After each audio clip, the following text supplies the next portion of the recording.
Welcome into the show, everybody. What's going on? I'm Wes Moore. Glad you're with us for another night of more sports. Big night tonight. Excited to have Paul Biancardi, ESPN's high school basketball recruiting director, joining us. He's talking about Arkansas's Big Three and why he likes this class so much. It's been a good day. It's a good start to the weekend, right? Arkansas baseball, the Diamond Hogs get off to a good start. They knock off Xavier 5-2.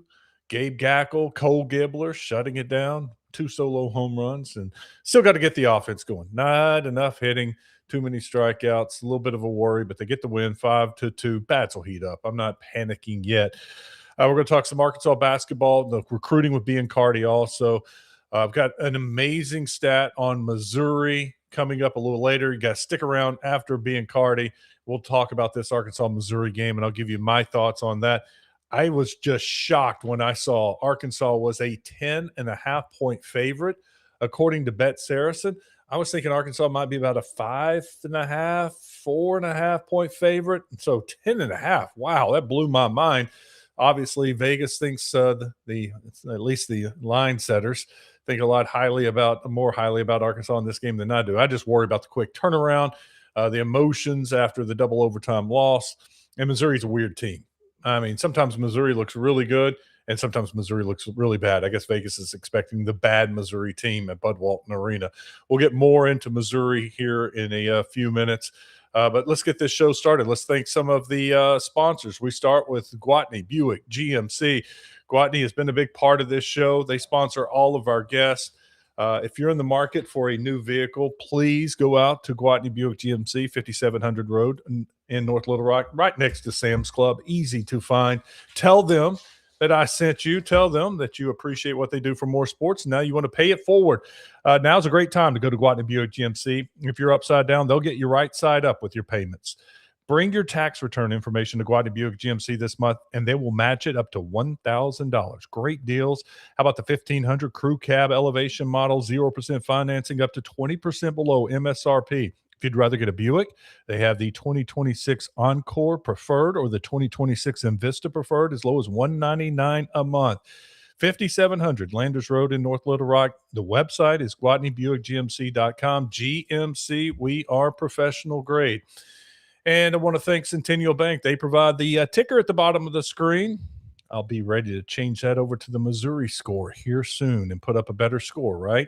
Strength, consistency, and a commitment to building trust. That is Centennial Bank. For generations, Arkansans have relied on Centennial Bank for steady guidance, local decision-making, and financial solutions that stand the test of time. From personal banking to business and home loans, Centennial Bank is built on relationships that last. Discover the strength of a bank that believes trust is earned every day. Visit my100bank.com or stop by your local Centennial Bank, member FDIC. And security is at the top of everybody's mind. You got to take care of what matters most to you. And I trust A+ Alarm.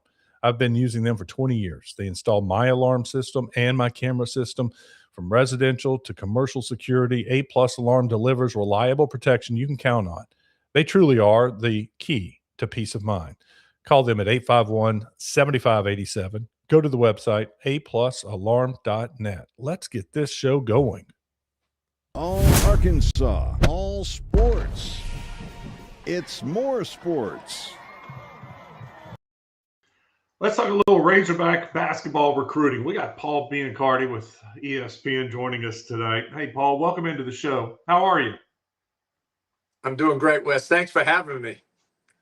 Oh, you bet. You know, Razorback fans are excited about this signing class. Looks like John Calipari has done it again. Jordan Smith, the latest. How big of a get was Jordan Smith? The biggest. It was the biggest on the board. He was the top uncommitted prospect along with Tyron Stokes, but Arkansas was not involved with Stokes. But Jordan Smith Jr., Wes, he's different. He's different than a lot of cats in this class. He's a great player, and he's a great winner. A lot of guys can be a great player. A lot of guys can be a great winner, but not be a great player. He's both. And he's been at the same high school for 4 years. He's played on the same travel basketball circuit, team takeover, for the last 4 years. So there's a lot to love about this young man. You're around a lot of guys. How often do you see that? Same high school, same summer basketball team. That tells me a lot about that young man. And when you get a chance to meet him, when he gets on campus, you're going to fall in love with him as a person. For example, his work ethic. I mean, he doesn't act like he's the number 2, 3 player in the class. He loves his teammates. He goes 45 minutes to school in the morning and 45 minutes home at the end of the day. He could easily go to school somewhere closer to where he lives. He could have went to a different type of prep academy and just live on campus. He wants to be with his teammates. He wants to be with his coach, and he wants to win. And that's what makes him different. The physicality is impressive. The skill level has improved tremendously. His defense is maybe the best in the class when it comes to on-ball defense. He makes multiple efforts each time on the defensive end. That's what makes him special defensively. I mean, yes, he's a chiseled athletic freak, but he also makes the efforts that you need both on the ball and off the ball. I mean, I can go into his analysis, but as a person, he's off the charts. Wow. I've heard a lot about his defense, and you don't hear that about high school kids a lot, how good defensively they are. How big of a strength is that for him? It's big because he comes in and he can help you win. As I said, he's a great winner. So if his shot's not falling or his assist to turnover ratio is not great in a particular game, he's not going to let that affect his defense. That's where he's unique. He's going to get up on the ball. He's going to help his teammates. He's going to try to block a shot, take a charge, and then he's going to try to rotate out. So he doesn't stop on the defensive end. And when you look at him offensively, yes, he's a great driver, finisher, very good free throw shooter, but the jump shot has made big improvement. A lot of defenders like to back up to slow him down. And when you back up, that's when he's going to pull up. Can he be Darius Acuff's replacement at point guard, or is he more of a 2? He's probably more of a 2 by nature, but he's transitioning into trying to learn how to be a playmaker. Now, he can pass the ball and he can see it, but it's different. The mentality of a point guard is to run the team, set up your teammates, score with opportunity. And I think he's learning the balance of those two. He's definitely not a pure point guard, but because he has such great leadership skills, I could see Cal handing the ball to him and having him run the team, but there'd be a lot to learn. All right, I want to go down and ask you about another one, and that's our local guy that so many people are just in love with, J.J. Andrews. What do you like the most about J.J.? I love his energy for the game. Another guy who does whatever it takes to make his team win. In my opinion, he's another great player and a great winner. He helped Bradley Beal Elite win the Peach Jam Championship. He was the MVP. That doesn't happen by accident. He's put his heart and soul into his player development, and it's paid off. Another guy who could have left his high school and gone anywhere in the country decided to stay home and be with his teammates and play for his coach. Both of these guys are very happy in their environments.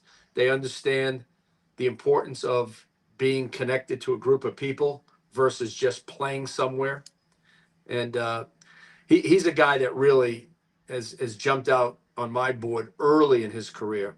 The personality, the energy, the defense, the rebounding, and he is an elite athlete, much like Jordan Smith Jr. This class that Cal has put together, maybe the 3 best athletes that he's had in one class. Well, and I know JJ personally and his family personally. And when you were describing Jordan Smith and some of his qualities and the person that he is, I thought you were describing JJ. So I know he's a great young man from a great family. And it sounds like they got another one with Jordan Smith. And to me, that goes a long way in the locker room. And that's just going to help next year's team when you have high character guys like this. You have elite athletes, NBA athletes, guys with developing skill. Smith Jr. and J.J. Andrews, their development on their skill level has improved a lot. They know who they are. They're not great 3-point shooters, They're great drivers, finishers. Andrews is terrific in the post. His face-up game has improved tremendously, much like Jordan Smith Jr. They both really rebound. And if you know Cal like I do, he made his name as a coach back at UMass by defending and rebounding. So these two players are going to fit the bill for Arkansas in terms of defense and rebounding. Is JJ, what's he in? I mean, he's just a player. Is he a 3, a 2, or how do you describe his game? Hybrid Yeah. forward. Just like Jordan Smith Jr. is a hybrid guard. I think in today's game, you don't put kids into a box. You let their skills and talent decide where they play on the floor and what they do during the game.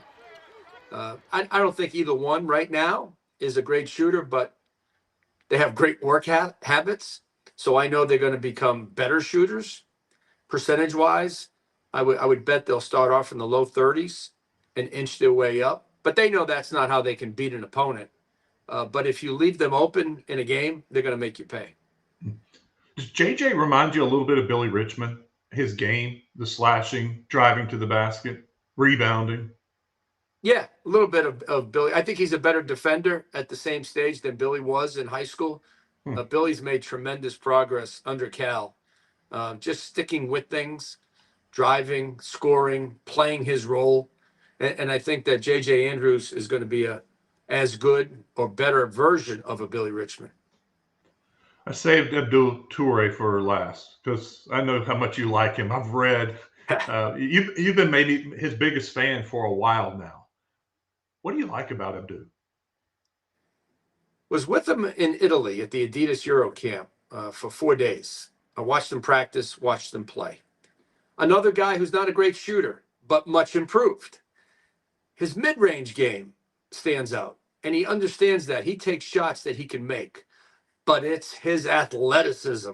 I mean, you talk J.J. Andrews, you talk Jordan Smith Jr., Toure is the best vertical athlete of the group, and that says a lot. He won the dunk competition at the City of Palms. He is a freak athlete. And his finish ability, just like J.J. Andrews and Jordan Smith Jr., is NBA-ish. These guys are tremendous inside the arc on the offensive end. All three can guard outside the arc and inside the paint. They have great versatility. And Abdul Toure, Wes, shot the ball really well from 3 at the City of Palms. I mean, he was in the high 30s percentage-wise, low 40s in a couple of games. You know their work habits are elite. That's why the improvement's going to come over time. They have not been shooters early in their career because they're so physically gifted. They could drive, they could post up, transition buckets. And now they're starting to understand that as they get older in the game, the defenses are going to be more sophisticated, so they have to make the shot. And they will. These kids are winners. They're elite athletes, great players. And when you look at Cal's recruiting, not just here at Arkansas, but over his resume, he has gotten some high character young men, people that the fans just fall in love with. Look at Wagner right now and Billy Richmond. Kids that are respectful. They respect the game. They respect their coaches. They respect their families. They respect the media. He's done a great job, and his staff, of evaluating the talent that can help Arkansas right away or in time, and kids that will represent the university in a first-class manner. That's hard to do. It's a great class. Is there something that or somebody out there that they're after that could make this and push this over to being a special class? Well, they're number 2 right now in our ESPN SportsCenter Next class rankings. They were outside the top 10, but with Jordan Smith Jr., bumped them up to number 2. I know they're still involved with Brandon McCoy, and that's a possibility. McCoy has 4 or 5 schools he's seriously looking at. I know they're going to try because these 4 guys can go in and play off of each other, with each other, because they're great teammates. They all understand winning. They all understand that if each other eats, as Cal likes to say, they're all going to eat well. My last question for you. In years past, we've seen Coach Calipari at Kentucky get a lot of big guys. And here recently, the trend is to get those big guys out of the portal, maybe more of a man, he's mature. Do you see that trend continuing for Coach Calipari? It looks like that right now because when you get young bigs, it's hard for them to contribute to winning right away. They'll have good moments, they'll have a good stretch, but it's hard for them to be good all season long.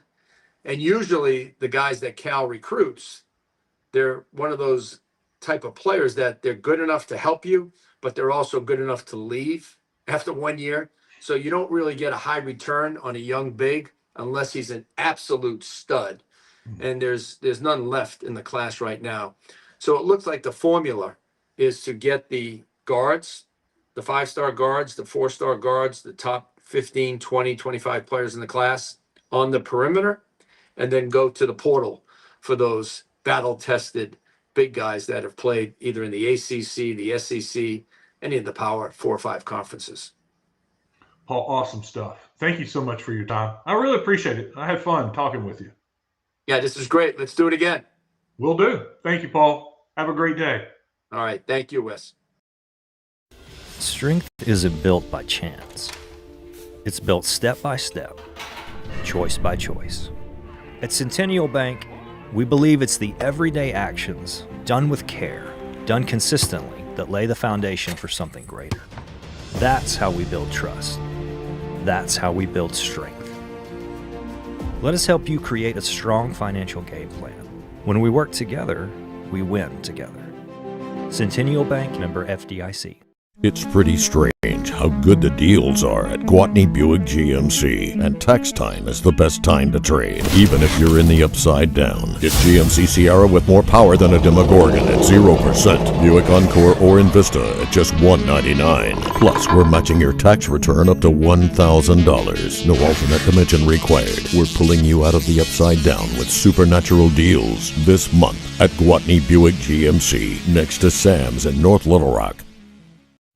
I tell you what, listening to Paul, you got to get excited about this incoming class. Those 3 dudes sound like they are not only really good players, but good players off the court, good human beings. And I think that creates a great locker room and something to get excited about for next season. But before we get to next season, we got a game Saturday, and it is Missouri. I was digging through Missouri's record, their stats, and some stuff, and this just jumped off the page at me. This was crazy. Missouri, when they score 73 points or more this season, they're 18-0. When Missouri scores 72 points or less, they're 0-8. Isn't that crazy? That's the magic number. Hold them to 72 or less, they don't win. They score 73 or more, they win, 18-0. Now, that's a trend. That's what's happened this season that can easily end tomorrow. In fact, with the Razorbacks defense, it does worry me. Can they hold Missouri to 72 points? Maybe, but I kind of think it's going to be a higher scoring game. That's why I like the over in this game. Missouri's last 7 games, they've given up 87 points to Oklahoma, 90 to Alabama, 79 to Mississippi State. South Carolina, they're bad. That's the outlier. South Carolina only scored 59 points. A&M scored 85, but they lost that game, 85-86. Missouri won 86-85. Texas put up 85. Vandy scored 80 on them earlier this week, and Missouri held on to win 81-80. So they've been winning some high-scoring games when their defense gives up a lot of points. But when you hold Missouri down, they don't score a lot of points. Is that the key tomorrow? I mean, yeah, it's the key in any game. Play good defense, and this Arkansas offense is going to score enough points to win. But I think tomorrow's game bucks this trend for Missouri, and they get their first loss when they score more than 73 points. I kind of see this game, Arkansas around 85 points, and Missouri around 78 points. I call it a 7-point win. But Arkansas, Bud Walton Arena, they get off that schneid of losing to Alabama in double overtime and take care of business. Hey, if you like this video, give me the thumbs up on YouTube. Subscribe on YouTube. If you're watching this on Twitter or Facebook, please go over to YouTube and subscribe to More Sports. It doesn't cost anything. You can see some of the other videos that I've done here recently. Talked to Coach Ryan Silverfield 2 weeks ago. Devo Davis was on the show. We talked a lot about Acuff last night and just what a phenomenal pace he's on and what he's been doing the last couple of games. So check out some of those videos while you're over there on YouTube. Coming up Sunday, special show. Hayden Henry talking about going to the Super Bowl and watching his brother Hunter Henry play in the Super Bowl. That'll be a lot of fun. That's going to do it for tonight. Thank you for watching. Enjoy the game tomorrow, and we'll be back here Sunday with more sports. All Arkansas, all sports. It's more sports.